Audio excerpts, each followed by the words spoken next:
The following program is a specialty program. Unless otherwise identified, the participants on the program are not employees of Chorus Entertainment. Opinions expressed may not necessarily reflect the views and policies of Global News Radio 640 Toronto. It sure is, and welcome to the Thanksgiving long weekend edition of the PinPoint House Show. Good to have you along on this, can I say lovely morning?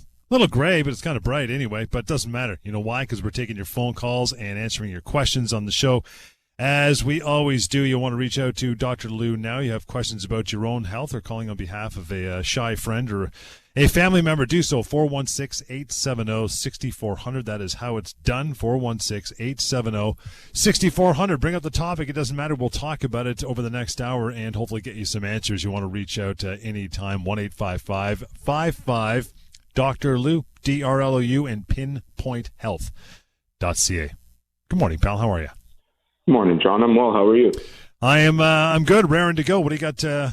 What do we got on topic today? I guess to some extent I'm lying a little bit. I've been suffering from quite a bit of back pain in the last few weeks, and I thought that'd be a good place to start since 80% of the population, the prevalence and incidence of low back pain is 80%. So that means at any given point, 80% of the population will experience some type of back pain, or if we state it another way, you have an 80% chance that in your life you'll have some type of back pain. Now that's a pretty high number, right? Like that's significant, and I see a lot of people with back pain, obviously, and a lot of people will sort of say, like, why me? Like, why did this happen? And then I sort of have to burst their bubbles, and I say, well, it's not really just you. It's actually a lot more people than you think that suffer from back pain, from mechanical back pain. And I know you suffer from it at points, John. I suffer from it. The biggest thing with back pain, and where I sort of dispel some of the beliefs around back pain, and maybe, I don't know that everybody is necessarily happy to hear this because, you want to hear the guy on the radio who's an expert essentially tell you that you could do something to cure your back pain and it'll never bother you again. And you know well, John, that I never say that, right? I focus based on the research that says that, that number of an 80% chance, once you've experienced low back pain once in your life, it's likely to go up from there. And then after you've experienced it a few times, you essentially almost have 100% chance of consistently re-experiencing back pain at some point. And again, you and I are examples of that. Two people that have had back pain and we manage it day to day. And, and that's what I'm going through right now. So I've had low back pain I've had mid back pain for a very long time, but low back pain for me started maybe about 5 or 6 years ago. And when I'm acutely exacerbated like I am now, I get the treatment that I need to get in order to help bring it down. But then day to day, like you, John, and like a lot of the people that I've helped, what the recommendation becomes is the active rehabilitation that you do every single day. I sort of a lot of the times use the analogy of if you were diagnosed with diabetes or some other long-term condition that doesn't necessarily have a cure, but management. And if the example is with diabetes, you've been asked to take medication like metformin, you're going to do that for essentially most of your life at that point, unless something drastic happens. And that's very much like back pain. The rehabilitation aspect is that daily dosage of something that will help you. And, I do that. The reality is that even when you do that stuff, you can still exacerbate yourself. There's no doubt about that, right? What doing that stuff really does, and where the difference is two scenarios. And we've heard this again when we've had people call in on the show that have had low back pain for a long period of time, have never really done anything for it. It seems to get better. It happens once a year. Now, all of a sudden, 10 years later, it's happening all the time. And they're so severely disabled right now because of, they blew a disc or whatever it may be. That could be one story. The other story is I have low back pain. I manage it day to day. Once in a while, I get a flare up, but I know what I have to do after a few days of doing what I have to do, maybe a week. I never am really that bad. I control it, and then I go on with my life. Those are two very different scenarios. And, you know, I can't give you the scenario of, oh, you know, the average person can say, I've had low back pain, I did something, I've been cured, and I've never had it again. Has that ever happened? Yes, of course it's happened. It is not common, and it's definitely not the majority of people. The majority of people, even people who deal with back pain the right way, will experience back pain again, and they'll have to keep managing it. And although that is, you know, it's not the fairy tale story that people want to hear when it comes to their health. Because again, I see a lot of people that sort of come in and they'll say, like, you know, I was hoping you'd have something that would be like a miracle. And I've never advertised that. For all the years that I've been on the radio, I've never advertised for anything that there's any miracle to this stuff. What I really focus on is that we know in healthcare, for most things, actually, it becomes management and taking care of yourself. And so I bring a very realistic approach to back pain and other musculoskeletal conditions and how you take care of yourself when you're suffering with these things. And, you know, once that is explained to a patient, you know, I can almost say that 100% of the time, or maybe 99, I can think of a few people who weren't happy, but they appreciate the honesty. They appreciate that I'm not there to try to, you know, have a gimmick or something and try to sell them on something that's not really going to help or whatever it is. I do a lot of things like that. I had one of the things we've talked about a lot on this show, not related to low back pain, but knee injuries. I had a patient that had very severe osteoarthritis and wanted to do PRP injections because they had heard of it. And again, I've gone through the research on this one. When it's severe, the outcomes are not really good. And I knew the financial position that they were in. And I basically said, I don't believe it's worth it. You know, and they were sort of like, they were actually trying to convince me, like, are you sure? Like, I'd want to try it. And I basically said, listen, at the end of the day, when you look at the evidence-based approach, one of the pillars is what the patient wants. I said, so that's the most important one. If you want it, you want it. But the other two pillars of evidence-based medicine are the best scientific evidence and clinician experience. And in my experience and what the research showed, that wasn't going to help. And so it became my job. And I told this person, I said, listen, when I make a recommendation, I don't consider like, well, there's money to be made there or something like that. It's just whatever the if I genuinely thought, even though it is expensive, if I thought that it was going to be beneficial, I would have said you should consider it. That's not my job, right? My job is not to manage finances. I'm not a financial advisor. My job is to give the recommendations that are evidence-driven, clinician experience, and what the patient wants. And that's what we did, and we had a good conversation. But it just goes back, and I'm saying it to really highlight the point that is my overall management to a lot of these things, is really understanding where is the management and where is the best approach to it that, again, takes into consideration scientific evidence, clinician experience, and, of course, the one that trumps all else, what the patient wants. Yeah, it's funny. You spend a lot of time getting past that C word, cure, that people are looking for a cure for everything. I mean, it's just... You know, if the last year and a half has shown us anything, cures aren't really readily available. Treatments are, and management is, but God, it's not about a cure.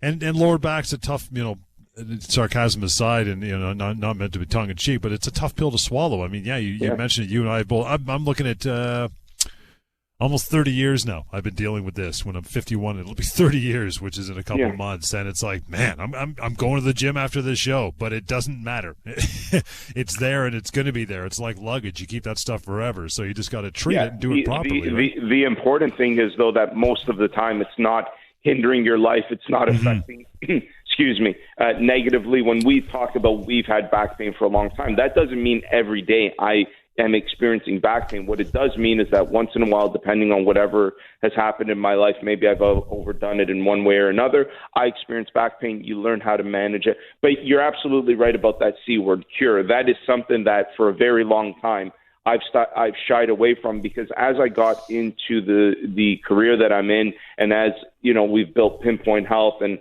I'm ingrained in this stuff, I've seen, and like you said, the last year and a half is a very good example, that this idea of a cure for most things is not really what ends up happening. Most things that we have in healthcare, we manage. Now, there are some exceptions to that, but we manage. And we know that, like, the idea of a cure means that it's gone, it will never come back. And that is not something that's very common in anything, really, when it comes to healthcare. And it really is about good management, taking care of yourself, doing all the right things and staying healthy and having well-being. That's the way we roll, and we'll take a short break. You want a phone call, you have questions about especially lower back pain, right, or anything else, bring it on. 416-870-6400 is the number you always want to use here. We'll continue Pinpoint Health Show on Global News Radio. Yep, you bet. 11:20. We're going to keep going here. Pinpoint Health Show reaching out now. 416-870-6400. Lines are open. Give us a call on this holiday Saturday morning. We'd love to talk about your health, get some quick answers, or at least get pointed in the right direction. After the show, you want more of a lengthy conversation with Dr. Lou, member of his team, 1-855-55 Dr. Lou, DRLU, and pinpointhealth.ca. Back pain, lots of it going around. Management, what's going on, pal? What do you think?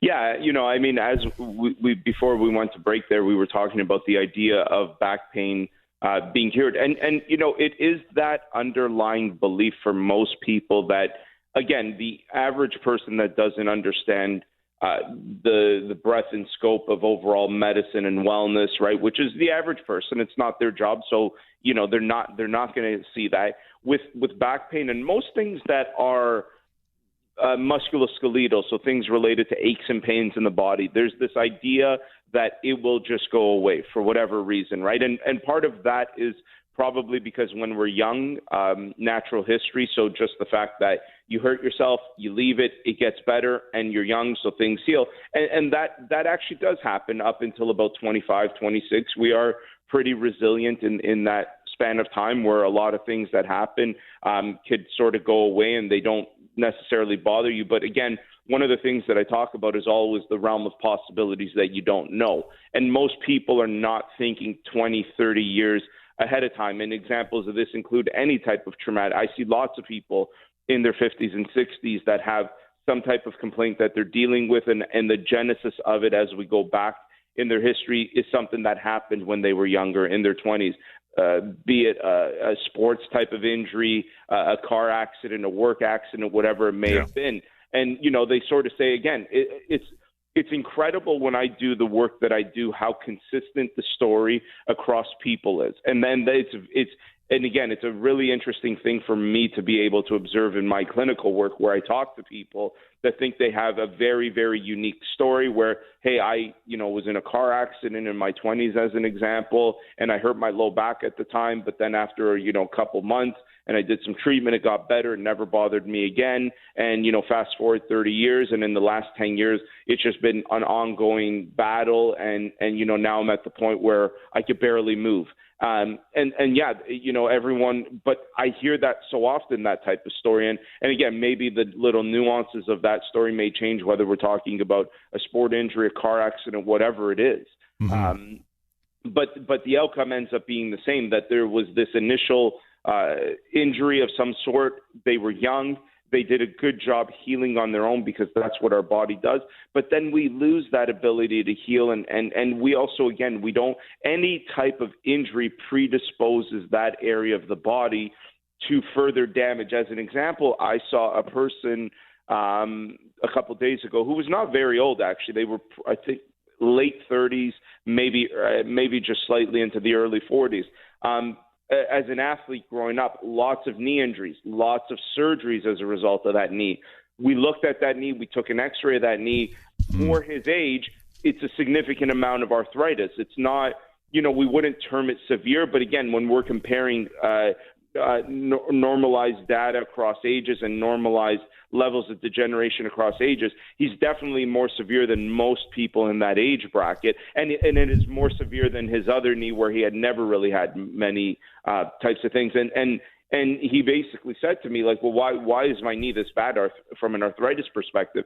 And I said, because that's what happens. You had a lot of injuries in that knee. You had surgeries, and that is all. Even surgery is a controlled form of trauma, right? It's done in a controlled environment, but the body doesn't know it's trauma. And so when we do these things, that process of what happens in the future and the degenerative component of it does expedite.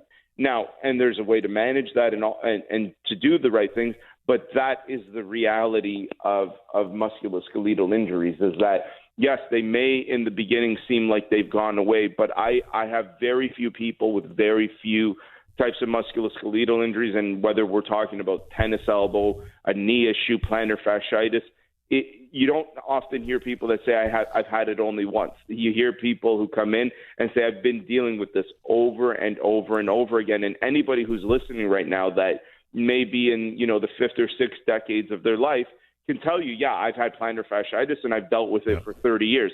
It doesn't hurt me every single day, but there's times when, it flares up and I've got to be able to control it. So the message that I'm trying to get across is that proper management is the key to having the best outcomes, because you don't ever want to get to a point where you're so in such severe pain or such severe limited motion or whatever that it creates a level of disability. And that is the key to prevent that type of outcome. You want to be able to go on with your life and do the right things. And especially now as we are living longer and longer as a result of modern medicine, and that's only going to become longer as time goes on, that we will live longer.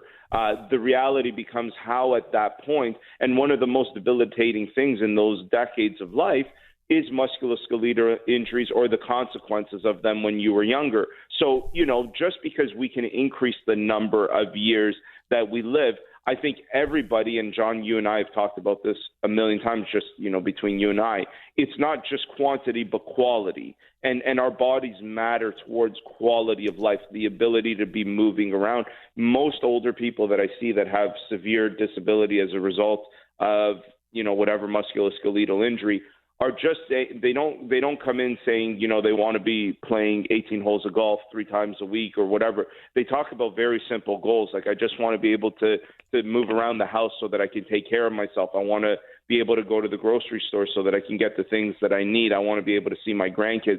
These are very, very realistic goals that, again, if you have the foresight when you're dealing with this stuff earlier on, and you think of this, how do I want, and it's refreshing to see. I think I get through to people on this show with this perspective, because I do have a lot of people that come see me that say, hey, I've got this injury. It's actually not that bad, but I'm here because of what you said on your show. I'm concerned about what will it be like in 20 or 30 years. Like, I have things that I want to do at that point in my life.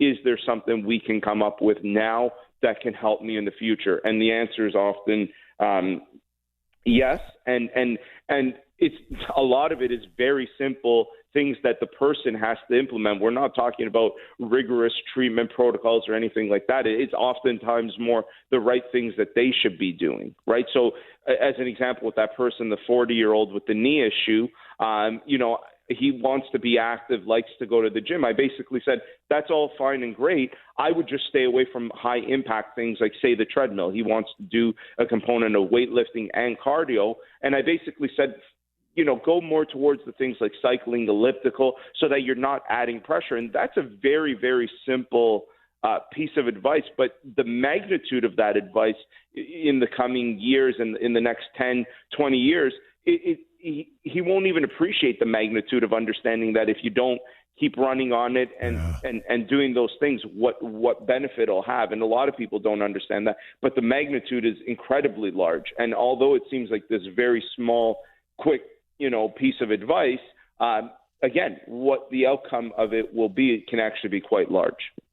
416-870-6400. You have questions about your health. It could be about lower back or plantar fasciitis or anything for that matter. Give us a call with the remaining time. 416-870-6400. You use the word management all the time, Dr. Lou. Let's kind of change that to treatment. How have you seen treatment change?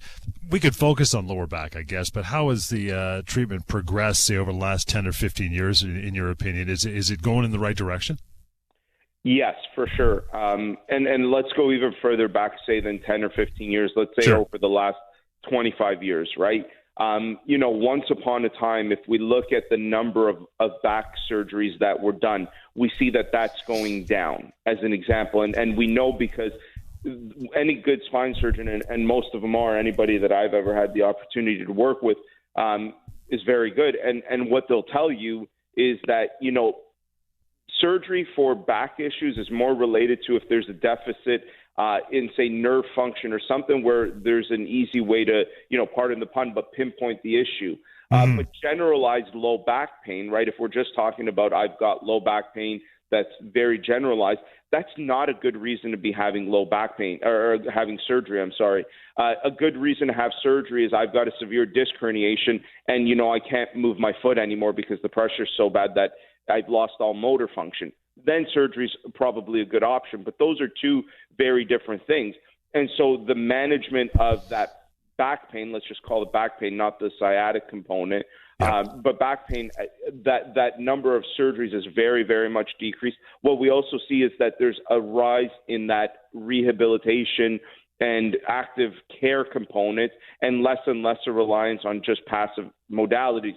But even the modalities that are passive that exist are overall better than they were 25 years ago. A lot of the stuff that we had 25 years ago was more just to deal with the pain. Now there's actually things that can actually help the healing process, even in the form of injections. And one of the things that we just talked about, like if we looked at the example of, say, something that's been around a very long time, like a corticosteroid injection, a cortisone injection, is a way of eliminating inflammation. Versus now, things like PRP. In the future, we'll see stem cells. These are healing types of modalities and healing types of injections, not just simply analgesic, which means to eliminate the pain or mask the pain. And there's other things like that, like, once upon a time, the focus was more on, say, TENS, electrical therapy, very much an analgesic. Now we have different things, say, like an example, laser therapy. Now, I'm not suggesting that laser therapy or PRP is good for any type of back pain, but there's a change in more healing types of modalities that can actually help to promote the healing process. So yes, there's been, I think, a very big change in the approach. I think the healthcare professionals that deal in this realm of back pain, as an example, are aware of all this, and even their approaches have changed on how they deal with people. And one of the biggest things is we know we have to make the individual part of the journey, and activity and doing things, right? This is, again, if we look 30 years ago or 40 years ago, if you went to your family doctor because you had low back pain, you were prescribed bed rest. Right, so you'd lay in your bed for a week, and you'd actually get worse and worse because we now know how bad that is for you. And I laugh only because it's like, no one would ever recommend that now. And if you did, it would be like, wow, you're half a century behind where you should be. And now the recommendations around a lot of these things is active rest, which means, you might not be doing the thing that's aggravating you, but you're still going to do something, because movement is critical for the human body. Want to get to a quick call here before we break. We got a couple minutes. We'll do it. Christina, thanks for hanging on. How are you? I'm okay. How are you? Good. What's on your mind? Well, just recently in August, had an injury to my back, which I had x-rays for, and it came out that I have this T10 and T11 that have anterior fracture. Okay. So I'm wondering how I should maybe be going forward with those doctors. How old are you? Do you mind me asking how old you are? 39. 39, and there's anterior fractures in the vertebrae at those levels, is what you're saying? Yeah, I guess that's what. Yeah. Have you ever had your bone density checked? Has anyone ever said anything about osteopenia or osteoporosis, anything like that? I had a bone density last year, and everything was fine. Now, is there anything that you can think of that created those fractures? Like, was there a significant injury that happened or not? Yes. I was. Okay. I was lifting someone heavy. Okay, so there's a clear indication as to why they've happened. The good news is they're overall stable, right? So this isn't like this. Some spinal fractures are threatening because they might affect something. Those types of fractures are stable, so you're not at risk of being paralyzed or anything like that. Really, it's just healing, right? At this point, it's more about letting that area rest so that it can heal. But again, active rest. This is the important thing. You're not someone that I would say, you've got to sit down and not move around. You probably could benefit from different types of stretches and simple movements to help that healing. There's also some good research for different types of modalities that, if used, can help the healing process with fractures and things like that. But again, this is a management thing. In terms of long-term, they themselves will likely not cause you pain. But what will happen is, again, that area, because as I was saying at the beginning of the show, those are areas that have now undergone a significant amount of trauma. They are more predisposed to degenerative changes. That is not something that will happen quickly, but something to consider for the future. We're going to let you go there, Christine. You want to give Dr. Lou a call because we got to get to a break. 1-855-55-Dr. Lou. 1-855-55 Dr. Lou, DRLOU, pinpointhealth.ca as well. Frank, stand by. We'll get to you right after the break. And your phone calls, 416-870-6400, Pinpoint Health Show, Global News Radio. And we are back, 416-870-6400, 1138 on the Pinpoint Health Show. Feel free to call through and ask your questions, get some answers. Hi, Frank. Thank you for hanging on through the break. Good morning. Good morning to you as well. I have a torn rotator cuff on my shoulder. I had an ultrasound done, MRI, and I was told that I need surgery. The problem is there's been delays, I guess, because of this COVID thing. Surgeries have been delayed. I'm wondering if there's anything I can do in terms of exercises, range of motion stuff or stuff like that, to kind of help me heal before the surgery, because I'm finding certain exercises that I'm doing is causing bruising around my biceps. So I'm just wondering what kind of feedback you might have. Yeah, so number one, I would say anything that is creating visible bruising, that should be dismissed immediately. The reason why this is sort of a loaded question for me is, number one, the rotator cuff muscles and tendons are a group of 5 different tendons and muscles, so it really depends on which one is the one that's injured, because they all create a different motion. Is there stuff that you could be doing, like the idea of what we call prehabilitation, which is getting healthy before surgery? Yes, absolutely. It helps with the outcome after surgery. It needs to be very specific, though, to the individual and what the problem is. So in general, I would say yes, there's stuff that you could be doing. In terms of what exactly, well, it would depend on me looking at it to see exactly which tendons are affected, where your limitations are, and where you can be working. But one thing that I can tell you for sure is what you're saying. If you're doing something that's actually causing visible bruising, then you're probably not making that better by creating visible bruising. You're likely making it worse. And any time that you do, and this is something that I always tell people, like if you've done something and it creates a visible change, like, say, for example, the knees, a lot of people say, well, I go for a walk and when I come home, they've swelled up. Okay, well, then you've got to find something that allows you to move your knees but doesn't create you to swell up. That's not a good thing. That's just showing that there's trauma happening as you're doing that, and that's what bruising is an indication of, is trauma. So you got to dismiss that one. That's great feedback. So if I were, say, to arrange an appointment with you and bring, say, the MRI results, would you be able to kind of pinpoint what things I should be doing, I can do in preparation for surgery? I will have someone, if you've left your number with the call screen, I'll have someone call you on Tuesday when we're back after the long weekend, and we can absolutely set that up and we can look at that. And again, that's the proper way to do it, right? I'm not a big fan of generalized exercises and things like that, because it really does depend on the individual's actual diagnosis and where their limitations are. And that needs to be figured out based on the individual. Appreciate the feedback. Thanks. No problem. Happy Thanksgiving. Thank you, Frank, and appreciate that. 1-855-55 Dr. Lou, DRLOU. That's the number you want to use to reach out. Going to move down the line. Next caller would be Cameron. Hi, Cameron. Thanks for hanging on. Hi, how are you today? Good. What's on your mind?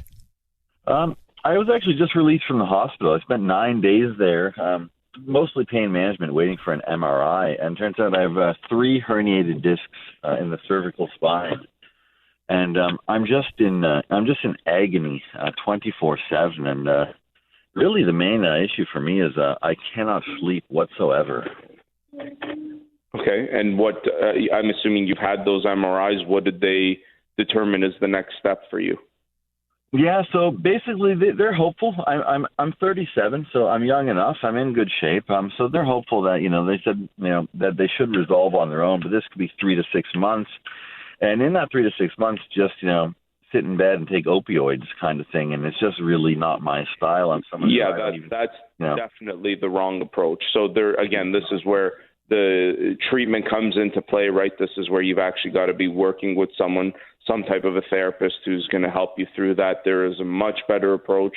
And it's funny that I just said that anybody that recommends that is about 50 years behind where they should be. But the idea to just sit and not do anything and just manage with medication may very well be part of it. I'm not actually opposed to that side. It depends on what we're talking about, but I am absolutely opposed to the idea of do nothing, and that's a crazy and archaic idea. So it's actually quite sad to hear that actually still happens, that type of advice. But same thing, like I told the previous caller, I can have someone call you. We can take a look at this and see if we can make some recommendations and get you set up with the right people to help you. The advice that it might take a few months is not necessarily wrong, but is there a way to go through that where you're getting better and not having to be in agony? Yes. Is medication maybe part of that? Yeah, but definitely not just rest.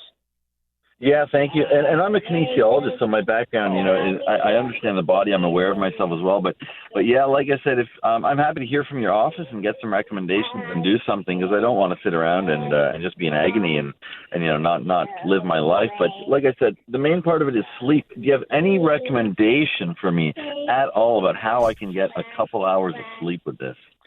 Well, I'm assuming you can't sleep because you're in severe pain, right? Is that a fair assumption? Exactly. Yeah. So that's always a tough one, right? And that's a lot of people that are in severe pain. Funny enough, the first goal is I just want to be able to sleep because I can't get comfortable.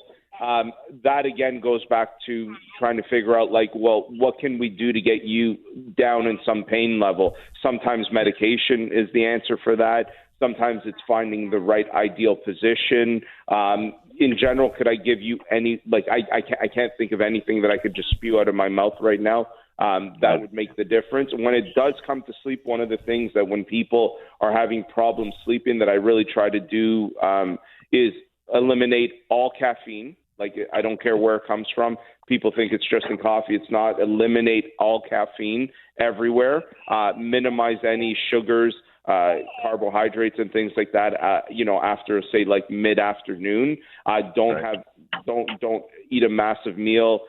So these are other things that could be advice for sleeping that may, from a secondary standpoint, may help. So I would try things like that. Okay, no, thank you so much. I really appreciate that. No problem. Thanks, Cameron. Again, reaching out, 416-870-6400, the next few minutes of the show. Monica, stand by. We will get to your call as well. Lots more Pinpoint Health Show is on the way. This is Global News Radio. It is 11:49. We're back at it. Few minutes to go. 416-870-6400. Thank you so far for all of your phone calls this morning. Monica, you as well. Thanks for standing by. How are you? Good. How are you? Great. What's on your mind? So I'm actually a licensed paralegal that deals with a lot of workers' compensation injuries, particularly in WSIB. And a lot of things that Dr. Lou was saying today completely reflect my line of work.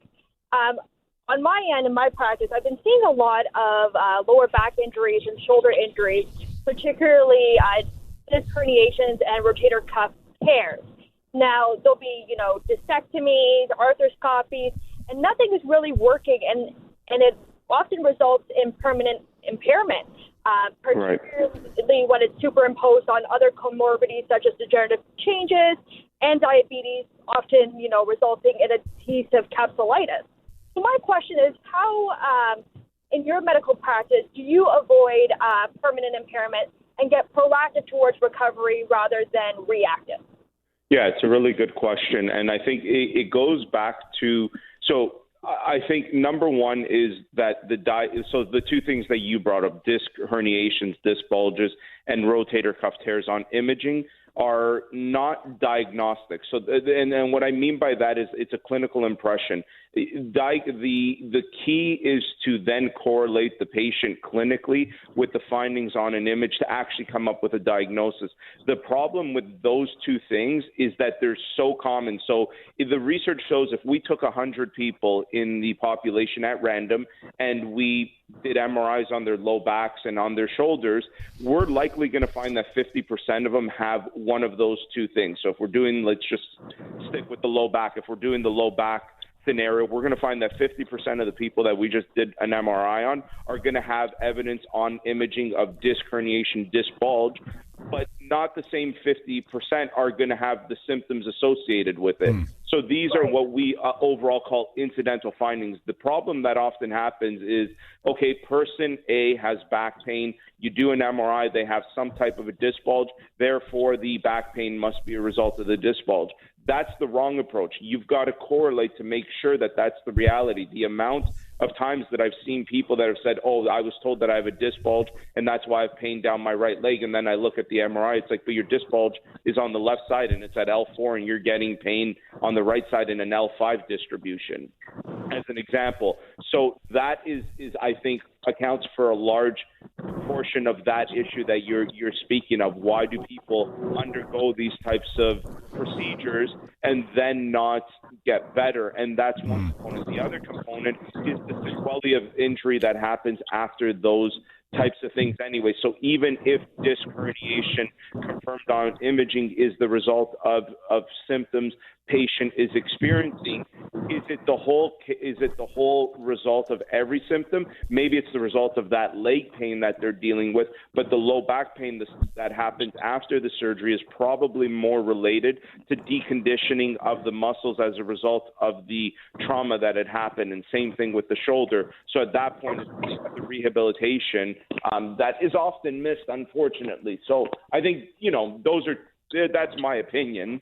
And there's some research to support the things that I said around the imaging, but I think that's a lot of the times we deal with a lot of different types of third-party payers, be it car insurance, WSIB, and we see a lot of this stuff where, and the other thing that I'm sure you're aware of as someone who works in that thing is that in that industry is that sometimes there's a secondary gain for the patient to not want to get better, and that can't be overlooked either. Right, and completely understandable. So if I understand your response correctly, for the more symptomatic individuals, you would prefer more active modalities rather than passive in order to streamline recovery. Absolutely. Yeah. Okay, perfect. Well, thank you very much for answering my question, Dr. Lewis. Much appreciated. My pleasure.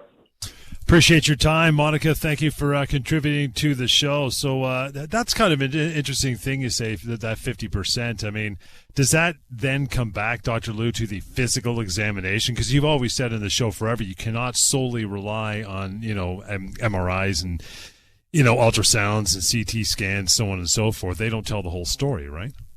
Absolutely not. They don't.